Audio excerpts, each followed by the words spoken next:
This is our general lower body warm-up. It's going to consist of two main parts, our general warm-up and the specific warm-up for the lower body. Today you won't see any foam rolling or flossing, although we highly encourage extra mobility work going forward. You will only need two things today. You'll need a dowel, a broomstick, a PVC pipe, just anything like this. You will also need a band. You can use a hip circle like I have here. You can find these on howmuchyoubench.net. They're made by Slingshot. Or you can also just double wrap one of those super bands around your knees as well. First part today is going to be the general warm-up. This is any form of cardio for around 5 to 10 minutes. My favorite thing you could do would be a sled pull. I'll show you that next, or you can also do a walk or a run.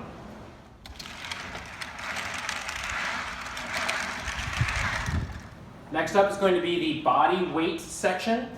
Here we have our Spider-Man stretch with rotation, and we also have pike pulses, which I'll show here.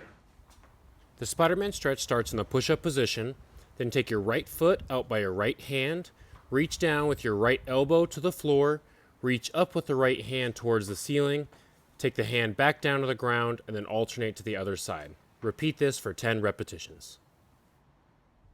Pike pull starts by sitting on the ground with the legs straight out in front of you. Put your hands around knee level and then lift your heels up, trying not to lean back. Next, we're going to pick up our dowel. We have 3 exercises to get through here. We have our J curl, we have the SOTS press with a squat at the end, and then we have a lunge with rotation. The J curl starts in a deadlift stance. The first step is going to be to tuck your chin, rounding your cervical spine. Then we're going to reach down, round our thoracic, shoulders go forward, reach as far as you can, eventually rounding your lumbar spine. And then you're going to raise back up one vertebrae at a time, very slowly. If your knees happen to bend at the bottom, that's perfectly fine. Many will do this with a loaded bar, but I suggest starting with a PVC pipe until you become more comfortable with the movement.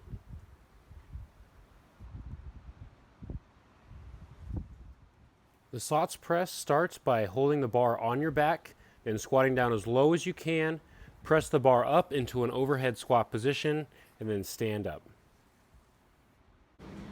Finally, we're going to grab that hip circle. We have 3 movements to do here. Our external rotations, our forward walks, and our side-to-side walks as well. I would highly suggest picking up a hip circle. All right, the first movement with the hip circle is going to be our external rotation.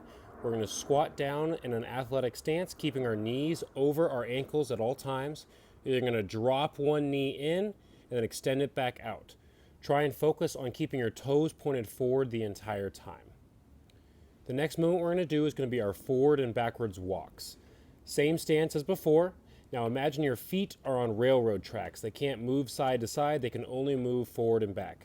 Try and keep your knee over that heel as you walk forward and back, keeping your toes pointed forward. Finally, we have our side-to-side walks. Same idea here. Spread the band apart, keeping your toes pointed forward the entire time. After this general warm-up is done, we highly suggest practicing the first movement or exercise that you're going to do for several sets, prime the nervous system, and get extra warmed up for whatever you're doing that day.